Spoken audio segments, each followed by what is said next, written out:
Hello and welcome to the Richmond College podcast. My name's Beth and I'm your host.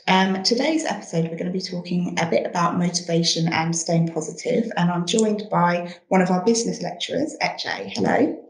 Hi. Thanks for joining us today. Obviously, a lot of the students have been going through a difficult time. We've had a global pandemic and they've had to adapt to working from home and then coming back into college with all of the social distancing and the masks. And then they were put back into lockdown and then they've come back. So they've had to really adapt to different ways of working and studying. What advice, or have you got any tips for students that are feeling quite anxious around that, and tips for managing their anxiety?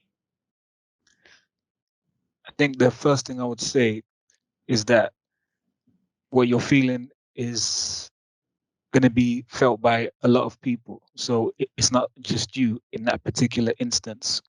And I think, firstly, give yourself some credit for actually making it this far, because it takes a lot of character and resilience to be able to navigate the series of disruption that we've had.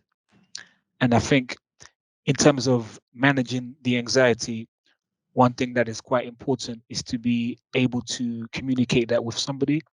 So if you're only internalizing it, then the thoughts can build up and you'll be going over and over with those same thoughts. And that can lead to a very negative cycle.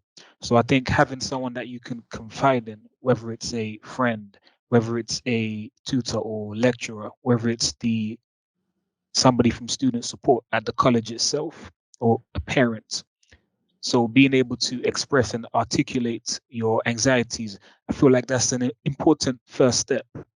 But then furthermore, to add on to this, something that I feel is quite important and useful is to determine what is within your control and what is outside of your control. Because one of the things that happens a lot of the time is we get caught up on things that we have no control over. And it's a battle that you can't win because you don't have control over these things. So being able to separate the things that you do have control over, whether it's that whether that's how you approach your studies or how you use your time, if you're being active and exercising, you are in control of these things. And so if you focus your energy on those things that you can control, then the things outside of your control, that's just unnecessary stress that you're going to be carrying. And so I think that's something that we can do, especially as we move into the final period, crunch time. And this is maybe a time where anxiety might ramp up because you're worried about your performance and the impact that this will have on your grade. And I think something that can give somebody peace of mind, because of course there's going to be expectations from yourself, maybe expectations from your parents. But one thing, and maybe a good way to frame things, is simply giving it your best shot. All right. Mm-hmm. Because if you've done everything that you can do, then nobody can tell you anything. Right. Yeah. You can't be disappointed at yourself because you done your best. Right. Your parents can't say anything because you've done your best. And I feel like with that, it takes off a lot of the pressure. Right. Yeah. Because one thing that you're definitely in control of is the amount of effort that you put into your studies. And so, just to kind of summarize, I feel like the fundamental aspect is being aware of what is in your control and what is out of your control, and then also being able to tap into the resources that are around you to maybe help you manage. Maybe there's some ideas that they might have, and also just the kind of social interaction as well. I feel like there's a great benefit from working with your peers, whether that comes to studying or just being able to articulate your struggles as well. So definitely making sure that you don't try and navigate these things alone, because that might be a very difficult path to follow.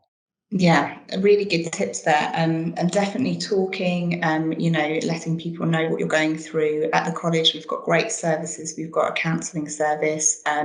We have student support. myself and my colleagues are in room G14 if anybody ever wants to come and talk to us and just speak about their anxiety. And we also can signpost to other organisations. We've got some great connections with outside organisations. And you said crunch time, obviously we're coming up to exams, a lot of pressure there. Students who might be feeling overwhelmed just with their workload or worrying about exams, what advice would you give to them? So when it comes to exams and workload, that is a very common struggle. And I think a lot of what I mentioned previously, it can overlap, but I think having some structure definitely helps. So thinking about, okay, how am I going to use my time effectively? And so to avoid that feeling of overwhelmed, right? I think it's important to get the balance right. Because of course, as I mentioned before, there is some expectations. Maybe you need to get this particular grade to get into this particular uni or this apprenticeship. And it's fine to have those expectations, but at the same time, you won't be able to perform at your best if you're feeling overwhelmed in this particular manner. So maybe just trying to break things down into smaller chunks, into smaller sections, right? Because when you look at it, it might seem overwhelming, but if you actually break down what you need to do and try to, I guess, introduce some structure, then maybe that will be an easier way to actually navigate your your revision. And of course, there could be a danger going too much in this direction where you try to plan each and every single hour in your day, Yeah. and that's probably not going to be so realistic. But being able to utilize the time that you have and break things down into smaller chunks, I think that is a very helpful solution. And then also, I feel something that is quite useful in this aspect as well is that element of proactivity and being honest with yourself. Okay, so what is it that I know? What is it that I don't know? Because of course, your teachers are there, your lecturers are there to support you in these particular instances, but you also have the capability to identify, okay, there are certain gaps in my knowledge. So what can I do to actually fill these gaps in my knowledge to give myself the best chance of performing well? And just to kind of re-emphasize the point that I made previously about feeling overwhelmed and under pressure. It is quite essentially that same aspect of, okay, doing the best you can in terms of preparation, being able to help build up that structure and getting tips from your teachers in terms of how to structure your revision, being proactive, and then ultimately realizing that at the end of the day, if you've given it your best shot, what else can you do? All right. Mm-hmm. And then taking some of that expectation and pressure off of your own head. Because at the end of the day, there's no point or you can't perform at your best if you are stressed. It's Yeah. going to affect your sleep and your concentration. And so you won't be able to perform optimally. So just even maybe some small exercises, just practicing some breathing in Mm. actuality, right? Maybe you don't need to go into full blown 1 hour meditation sessions, but just small pockets of time where you can, just kind of switch off for a moment and maybe not be thinking about the pressure and the exams and everything that's happening. So just kind of slowing things down every so now and then maybe that will give you a greater capacity to actually now continue with your revising. Sure, definitely. Really good tips again. Yeah, taking time out, not cramming for hours and hours because I think you get to a certain point and then you just stop taking anything in. So just taking regular breaks. And I think what you said is really good about recognizing what you do know and what you don't know. And it's very easy to kind of go over the things you know because then it makes you feel good. But actually identifying, I'm not so strong on this topic or this subject, so I will revise that bit. And I know this stuff, so I'm going to leave that and kind of believe that you already know it. And so you seem quite positive, you have a very positive outlook. How do you remain so positive? It's been a really tricky year. I think a lot of students and a lot of adults and just people in general are struggling to keep positive and think in a positive manner and not let it all get to them? You know, is there anything that you do on a daily basis to just kind of keep it up? Yes, there's two things I'll say to this. I think one of those things is practicing gratitude. And so, of course, in the pandemic, many things have happened. You can't go to the gym, can't go to the hairdressers, certain things that we enjoy doing. And of course, that can be a frustrating thing. But being grateful for even the smallest of things, right? Maybe you spoke with your friend, or you had a nice sleep, just the smallest things, because we have two options. We can maybe dwell on the negatives, or we can actually shine light on those positive aspects of our life. And by practicing gratitude, that helps to focus us on the potential, or the good things that have happened to us, as opposed to maybe bringing us and focusing our attention on what has gone wrong, so we can think about what has gone well, the things that we appreciate. I've often asked my students, what are you grateful for? Right. And you see a lot of the similar themes. Sometimes it's kind of family, other times it's something much more smaller, right? But it's still important at the end of the day.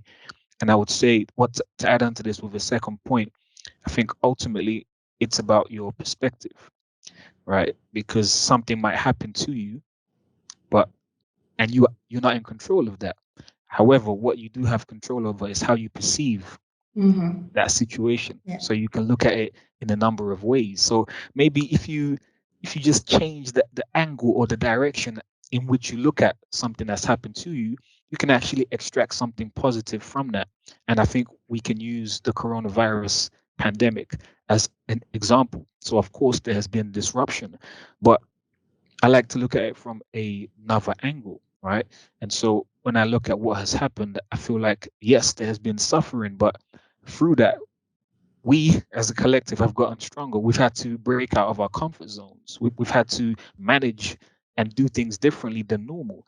Now, we are still going to have this experience, right? Once this um, pandemic has shifted. So we're going to be better for all of the things that we've had to do, whether it's the remote learning that we've had to experience, or changing how we interact and study and learn.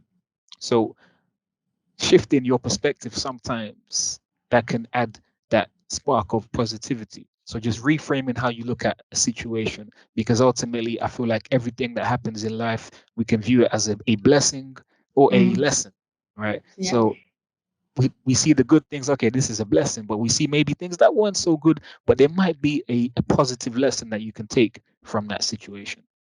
Yeah, oh, that's really really useful to know, just for general life, but also for college life. You know, it's kind of, yeah, shifting. Yes, okay, this was a tricky situation. I've learned loads from it. And I think what you said about, you know, now we all are sort of really good with Teams and Zoom and things like that. We didn't even know what they were before.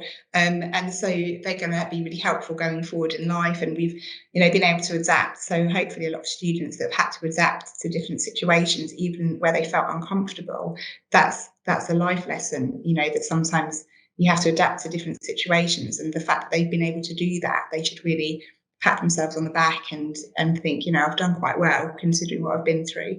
Thank you so much for your time. It's really inspiring listening to you. And just to reiterate, you know, for any students listening, we're all here to talk, you know, speak to your lecturers, your teachers, us down in G14 and student services. We're all here to help and support you. So hopefully we'll see you soon. Thank you very much.